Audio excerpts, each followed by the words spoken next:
Hello everyone, I'm Brother1322 and welcome to the Stewards room, where we'll be taking a look at racing incidents submitted by you guys and trying to make a determination on who, if anyone, was at fault. There's a link in the description to submit your own clips, and feel free to check out the playlist link for more of these videos, specifically the first, which acts as a scene setter. Also, keep an eye out for cards popping up on screen at the start of each segment where you can vote on who you thought was at fault for each incident.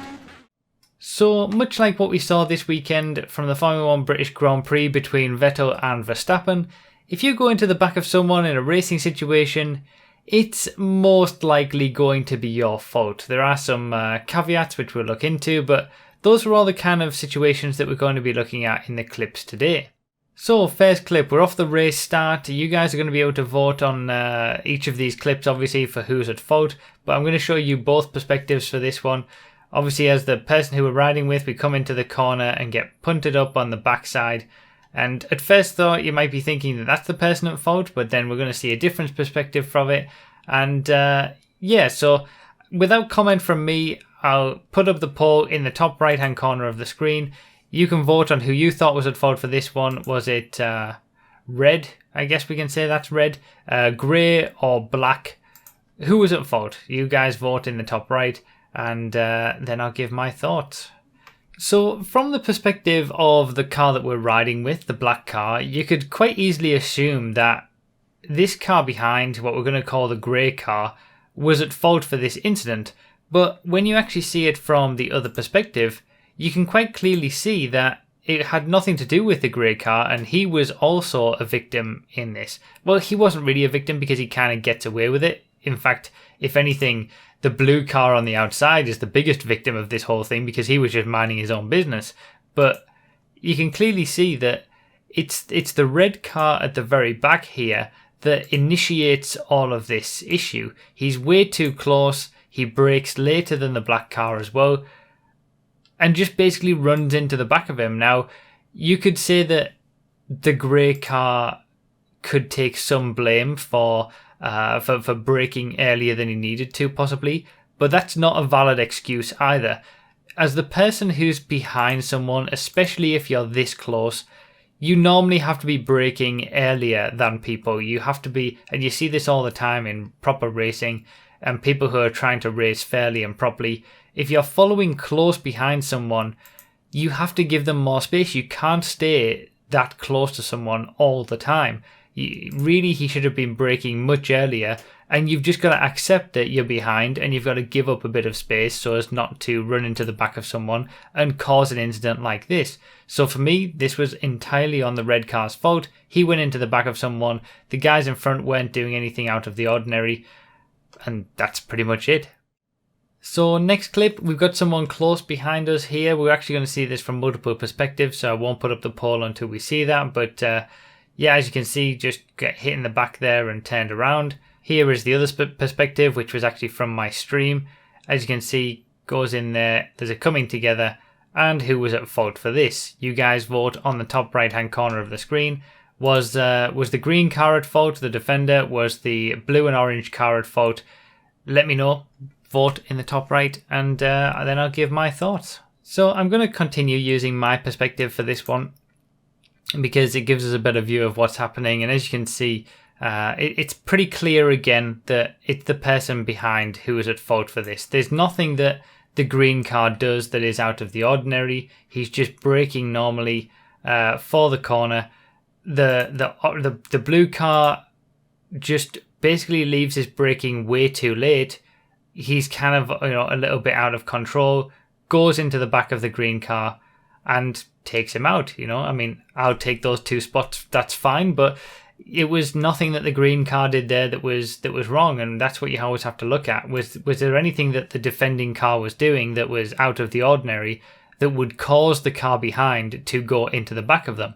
And in this case, no, he's just doing what he should be doing for the corner, and it's the misjudgment of the blue car is what caused this incident. The blue car should have waited and given the position back. As we saw from the other perspective, it didn't look like he did and just drove on. But yeah, that's an absolute penalty for the blue car there. It was entirely the blue car's fault. Obviously not me, I didn't do anything there. But yeah, the blue car in front, that was his fault for that one, for just basically misjudging it and ramming into the back of someone. And like I said, this is what you have to do when you're racing close by someone. You've got to be braking earlier than they do, really, unless you're going to go for an overtake in which you're braking late, because you're going to go into the back of someone like that if you're not too careful. So yeah, entirely on the blue car for that one. Now, before we get on to the next clip, I want to take just a quick look at the rules of racing document that we usually look at to talk about the one time where the person behind probably isn't at fault.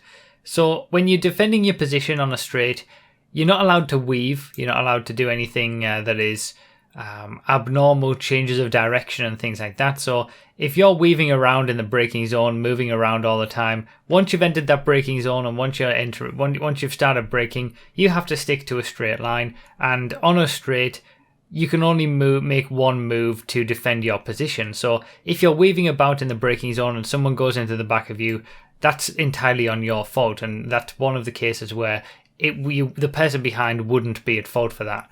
Also is if you defend your position, by moving over to the inside of the track, then when you move back over to the outside of the track to take your racing line again, you have to leave at least one car width between yourself and the edge of the track, which basically allows whoever was behind you and attacking you to run deep around the outside of the corner. That is in the regulations and the rules. You have to do something like that. You have to leave that one car width if you have defended and you're going back over to take your racing line. If you don't do that, if you say just go all the way back over to the left hand side to take your racing line and someone who was attacking you runs into the back of you, again, that would be your fault. So those are the two instances really where if you run into the back of someone, it isn't your fault. If someone's weaving around or if they were defending and come all the way back over without leaving a car's width on the outside. Any other situation really, and it's always on the fault of the person who is behind and goes into the back of somebody else. You have to be leaving much more of a margin when you're following someone close behind. So next clip. Going to have to vote in the top right hand corner of the screen. Who's at fault for this one? Is it green car that we're looking at here? Is it the white car that's in front of the green car? Is it the red car just in front of them? Let me know. Vote in the top right. There's multiple perspectives of this one, but I've just shown this one because it's kind of the only one that you need really. Who was at fault for this one? Just to show you this from the perspective of the person who submitted this clip.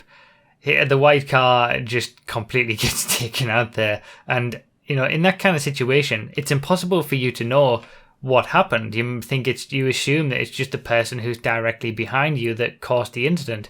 But let's slow this down so we can look into it in more detail.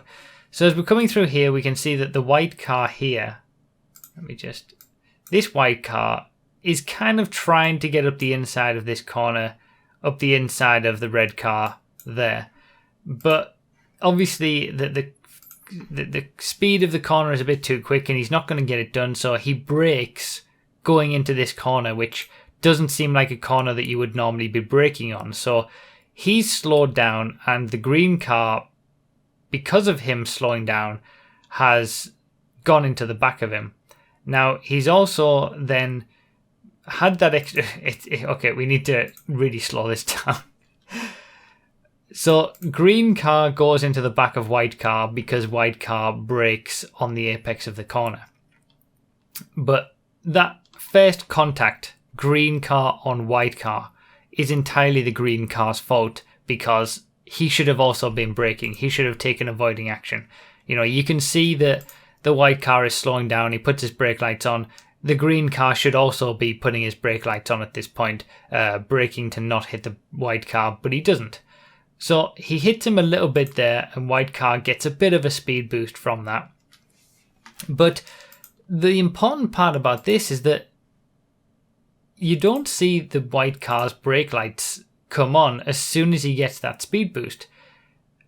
It's way too late. That's where the white car's brake lights comes on, and at that point it's too late. The red car's already braking, everybody up here is already braking as well, and then white car goes into red car, who then goes into the other white car who submitted the clip, takes out somebody else as well, and it's just an absolute mess. And ultimately, the green car who we're racing with gets a really big benefit from that. Now, we do see it. Okay, so we get to see this from the white car's perspective as well. I want to put this full speed. So he brakes there. See, for me, I think that the white car isn't wholly at fault, maybe, but he does have to share some of the blame for this, because he gets hit by the green car, but he doesn't react to that in any way. He takes the speed boost from, you know, the green car hitting him in the back, but then doesn't sort of immediately brake and changes his braking. You know, it feels like there's still plenty of time for him to react and not run into the back. I mean, look at how long. I know we're going at slower speed, but even at full speed, how long it is between the green car hitting the white car, the red car in front putting his brake lights on, and then the white car just doesn't do anything until it's way, way too late. He does try to take avoiding action again by moving over to the left, but for me, to be honest, I think the only innocent ones in this are red and the white car, the original white car, the white car of the person who submitted it.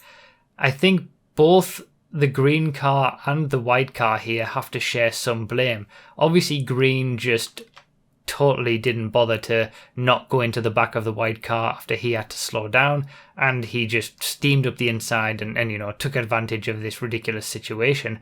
But I think white car has to share some of the blame as well for not really taking any major avoiding action after he'd been hit by the green car. So for me, I would be putting both those cars at fault. Obviously, the red car's not at fault. He was just an innocent bystander, as was the person who we were riding with originally who submitted the clip. But I can't put the fault wholly on green or white, in my opinion. But I also don't think that neither of them are to blame for this. I think both of them have to share some blame for this ridiculous, crazy incident happening, and it just, you know, it's just bad racing from both of them, frankly, and not really caring or taking any care and attention of what's going on in front of them. So next clip, vote in the top right hand corner of the screen. Who's at fault for this one? Is it yellow for going into the back of blue, or did blue do something that he shouldn't have been doing in that situation? Vote on the top right in the poll, and I'll start to give my thoughts. So there's multiple clips, multiple sections of this one. Now, according to the person who submitted this clip, the backstory is that the hit that we see here broke the suspension of the blue car. So blue car doesn't, they both don't just get away with this. Blue car is significantly disadvantaged by having a broken suspension from this hit. So we do have to look into this and see who was at fault. Now, you could argue that, you know, that there is an element that you can argue that the blue car was making an abnormal change of direction after defending his position. To, you know, he comes back across the track, but in all situations he's not doing anything. He's not doing anything way out of the ordinary, and there is plenty of space for the yellow car to go into. So obviously blue's defending his position on the right hand side of the track. Now, like I said, the rules mean that if you're going to come back over to take your racing line, you need to leave at least a car's width on the outside of the track to allow an attacking driver to run deep around the outside. Those are the rules. You have to do that. So as we're coming up here in sort of the first part of this, as he drifts back over to the left to assume his racing line for the corner, it looks like he's not leaving quite a car's width on the outside, but it's enough. It's there or thereabouts. And then he obviously slows down to then take his racing line for the corner. Now, he's not all over the track. He's not weaving around in the braking zone all over the place. The yellow car is, at this point, should be if he's not going to go for the overtake and brake much later and try to get up the inside, he should be backing out of it earlier instead. But he doesn't do that and basically just drives clean into the back of the blue car. Like I said, broke the suspension. And that is entirely on the yellow car's fault. It was a misjudgment. I'm not saying that any of these incidents that we've seen today are necessarily intentional, but it's still the person who's behind's fault. You know, you can't get away from that. Even if it's a misjudgment, that's the sort of thing that as a driver, it's not just about being quick around a lap, it's about being able to race closely with people as well. And that's part of the skill of being able to race, is that you don't just run into the back of someone. And if you do run into the back of someone, if it's a misjudgment, that's bad driving on your part. And for this one, absolutely, it seems like maybe it's not even, it doesn't even look like he's attempting to go up the inside. I don't know what the yellow car is really doing here. He's just kind of, he's in no man's land. He's almost aiming for the back of the blue car. So for me, this one is entirely on the yellow car's fault. Again, going into the back of someone without really any need to. Blue car wasn't doing anything overly abnormal in the braking zone. And you can't get away from it. If you go into the back of someone, that's your fault. You should have been backing off a bit more, coming into the corner and giving a bit more space. So yeah, entirely the fault of the yellow car for this one. So that's pretty much it for this episode. You can find in the video description all the info and links that you may need to submit your own clips. And if you'd like to support me, you can do so on Patreon by becoming a YouTube member or simply subscribing and liking the video. Thank you all so much for watching. I really do appreciate it. And I'll see you next time.